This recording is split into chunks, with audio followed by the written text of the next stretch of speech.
Hello guys, welcome to 5th generation na Bishop and welcome to another unboxing and testing po.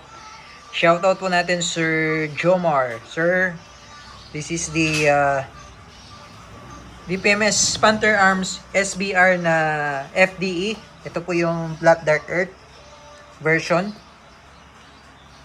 Tapos ito naman po yung Glock 17 Gen 3 by Umarex. So this is made by DPMS Panther Arms. Yan po, yung SBR natin na two-tone.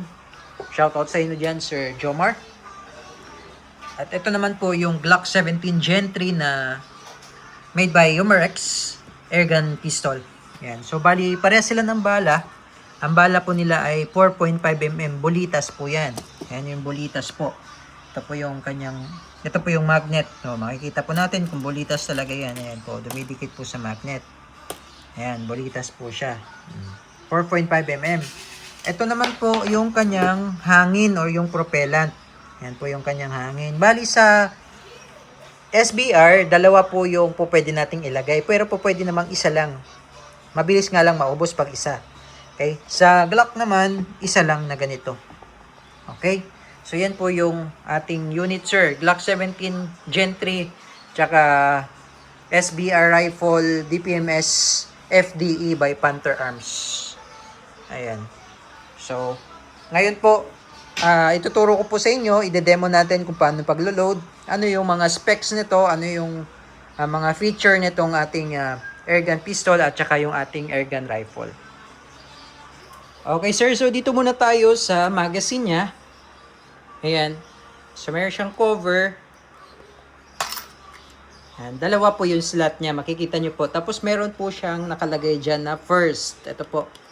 Ayan, first. So, ibig sabihin, dito po sa slot na to, dito po tayo una maglalagay ng CO2. Okay? So, dito yung kanyang Allen range.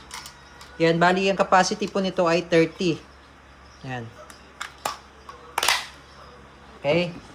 Ito po, may kasama siyang speed loader. Speed loader. Tapos sa Glock naman po, ito yung kanyang magazine.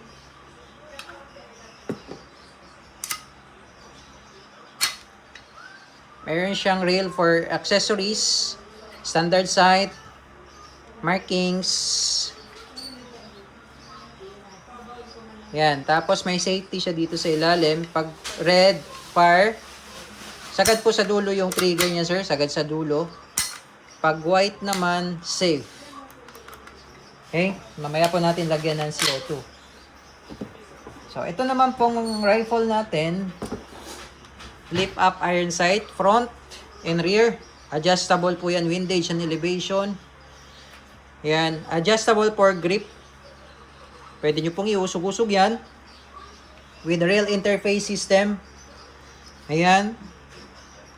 Adjustable buttstock. 6 position. Ito yung ipe-press nyo para ma-adjust. Ayan. 25 rounder pala ito. 25 rounder capacity magazine. Shoot steel BBs up to 430 APS. CO2 powered. Ito yung charging handle. Ito naman po yung selector, safety,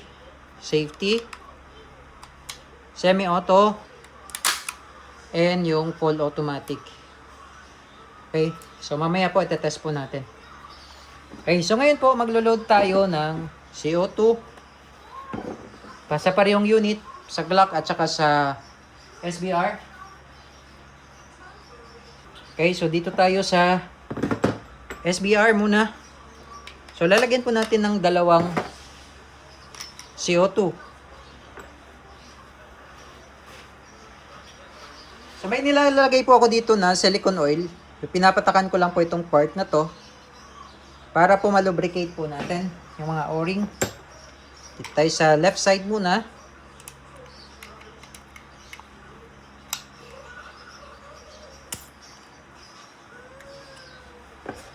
Then, sa right side. Pwede lang din isa lang, dito lang sa may left side lang tayo maglalagay. Wag po sa right side.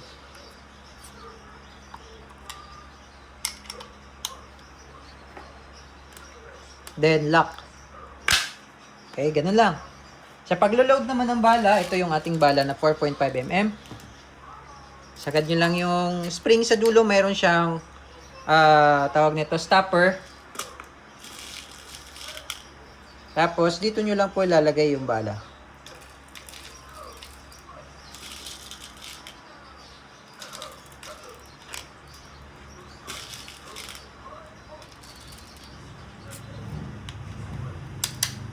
Diyan.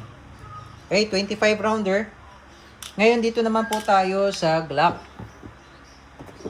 Glock 17 Gen 3. Ito yung kanyang magazine. Tapos may mga kasama siya. Out of the box, ito po yung mga kasama. Syempre yung manual. Kasama na rin po yung manual dyan. Nandun sa ilalim ng box. Yung manual ng Glock 17 yan. Airgun. Made in Germany. Tsaka yung maintenance manual. Tapos meron siyang Allen tool.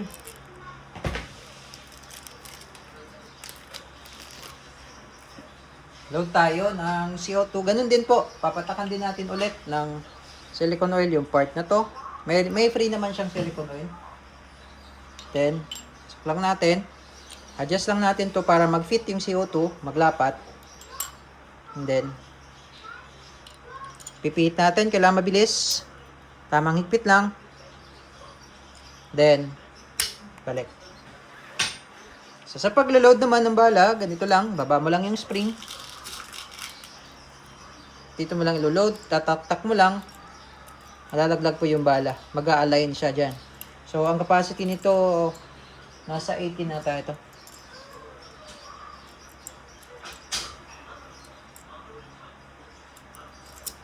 Yan. Okay. Glock 17 Gen 3. Okay, so testing natin, sir. Yung rifle mo tsaka yung sidearm. Okay, so dito muna tayo, sir, sa SBR, FDE testing. Ito pala yung mag-release niya. Okay. So testing. So dito muna tayo sa semi-automatic. Semi-automatic. Okay. And firing. Yan yung semi. Ngayon, pag sa full automatic, ayan yung full automatic. Okay, and firing. Yan. So, pag wala na siyang bala, nag-o-open bolt po yan, no? Same sa real steel. Nag-o-open bolt siya. Release nyo lang yung magazine muna. And then, release magazine. And then, ito yung bolt release. Ito, pupush nyo lang siya. Yan. Kita nyo babalik. Ipupush nyo po ito. Yun. Okay.